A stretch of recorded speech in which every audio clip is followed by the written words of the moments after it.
manera de ángel correspondiente al viernes de la semana que, como suelo decir, laboralmente hablando, hoy termina. Viernes 20 de mayo del año 2022.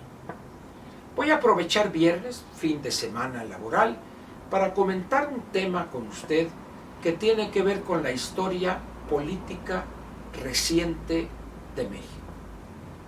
Seguramente ha escuchado usted en días recientes, no hace mucho, que Morena o el presidente de la República, el gobierno federal por supuesto, enviaría al Congreso de la Unión una iniciativa de reforma electoral.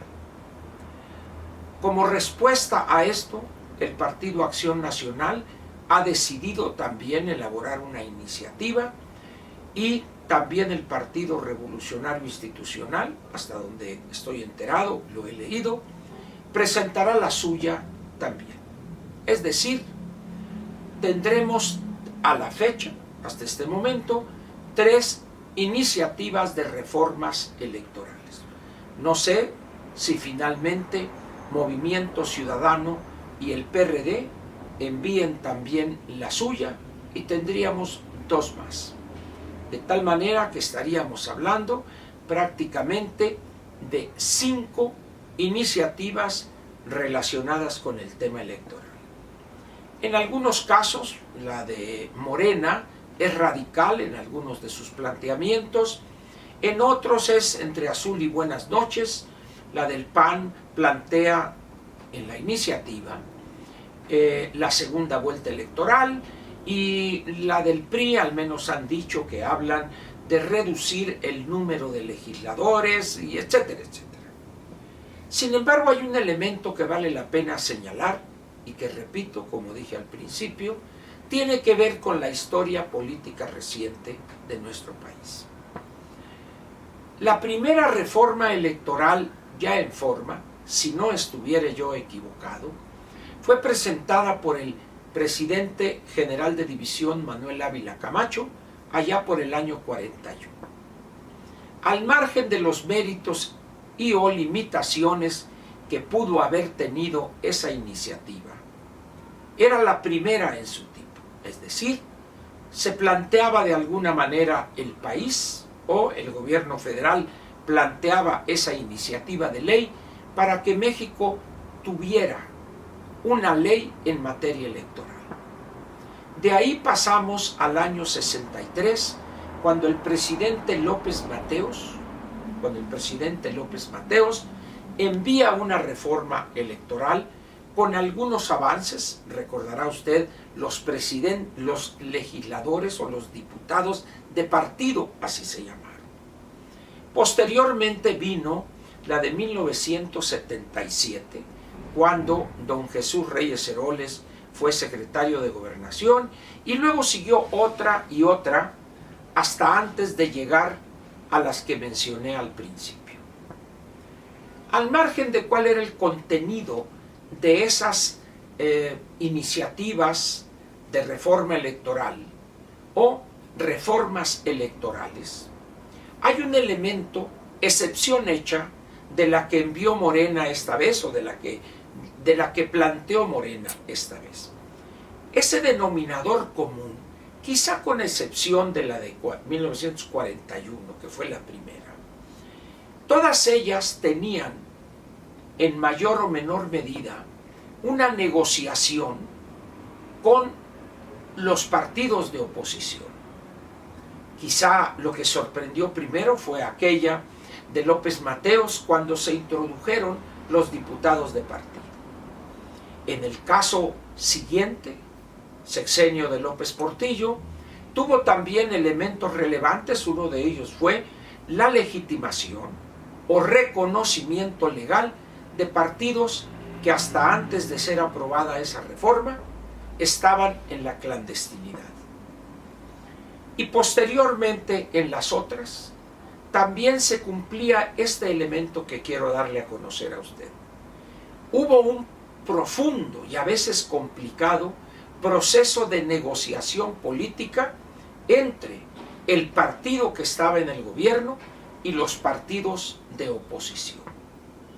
De tal manera que cuando la iniciativa formalmente llega al Congreso, el proceso de negociación había culminado. Esto se presentó incluso desde la de López Mateos. ¿A qué se debía esto? Que en aquellos años se privilegiaba la negociación política, no la imposición. Se veían pros y contras, un partido cedía, el otro aceptaba esa concesión y a su vez correspondía con otra concesión.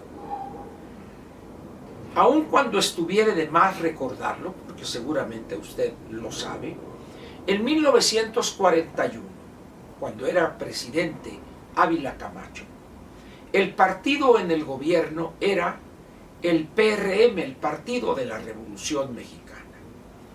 En 1946 este partido cambia, ya con el presidente alemán, a Partido Revolucionario Institucional, mejor conocido como el PRI. A partir de ahí y a la fecha, el PRI no ha cambiado de nombre. Todas las reformas electorales posteriores a la del presidente Ávila Camacho implicaron un proceso de negociación profundo, complejo, difícil, pero implicaron negociación política. La de López Mateos, como dije, la del presidente López Portillo, posteriormente la otra, incluyendo la del sexenio del presidente Zedillo y las que le siguieron. Pero hoy estamos ante una situación rara, por decirlo menos. La iniciativa de la cual habla Morena no ha incluido ni por accidente, no obstante el tema del que se trata, una negociación política, sino más bien se busca imponer nuevas reglas, no solo constitucionalmente hablando, sino también legalmente hablando. Normalmente solemos criticar al PRI y al PAN, que son los partidos que han gobernado antes de Morena. Por más autoritarios que hayan sido ambos partidos en el ejercicio del gobierno, por más, repito, autoritarios que hayan sido, en mayor o menor medida, en tratándose de reformas electorales, negociaron con la oposición. El PRI con los partidos de oposición y el PAN con los partidos de oposición también. Y lo curioso es que Morena, que es el partido que más se ha beneficiado de las reformas electorales, hoy adopta la peor de las posiciones frente a una reforma electoral: la visión y conducta 100% autoritaria. Yo no sé qué piense usted de esto.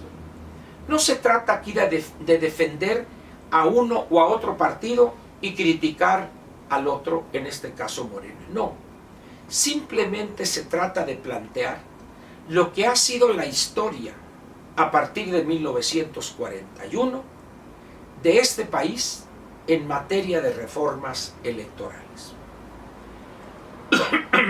Esta conducta que ha adoptado Morena en días recientes en esta iniciativa no es, por desgracia, el único caso en que Morena ha planteado alguna iniciativa, no importa la índole que fuera, donde lo que caracteriza a esa iniciativa más que su contenido es el autoritarismo con el cual se ha manejado y presentado ante el Congreso. El resultado ha sido que al no tener, cuando se trate de reforma constitucional, no ha tenido la mayoría calificada y prácticamente ha quedado, no voy a decir en el olvido, pero ha sido derrotada en toda la línea y, por supuesto, el Ejecutivo, promotor de esa aberración política, ha sido derrotado también. Hoy, en esta materia, en la reforma electoral que ocupa a buena parte de los legisladores de Morena, a su dirigencia y al gobernante, en este caso el bulto López Obrador, también tiene esa posible o ese posible resultado. No va a pasar. ¿Por qué? Porque al tratarse de una reforma constitucional profunda, que no ha sido negociada esa reforma o esas reformas constitucionales con la oposición, y no tener la mayoría calificada, va a encontrar la misma suerte que las otras que ha intentado de manera autoritaria y me atrevería a decir unipersonal la decisión del bulto López Obrador. Termino aquí preguntándole a usted, para que piense en este tema, ¿qué gana el presidente enviando iniciativas al Congreso que no las negocia con la oposición, como sería en toda democracia, en un país medianamente civilizado?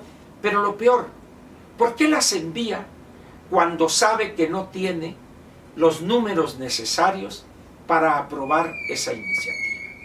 ¿A qué se debe? ¿Soberbia? ¿Actitud caciquil y dictatorial? No tengo la respuesta, pero el hecho ahí está. Morena, casi por regla general, las iniciativas que envía al Congreso, sean reformas constitucionales o legales, tiene por norma no negociar elemento alguno de las mismas con la oposición. Y así, muy difícilmente se puede avanzar en el aspecto legislativo en una democracia. ¿Qué piensa usted de esto? ¿Le parece correcta la forma de proceder de Morena y sus legisladores? ¿O le parece que eso es lo normal, lo que debía ser? Lo dejo a su criterio.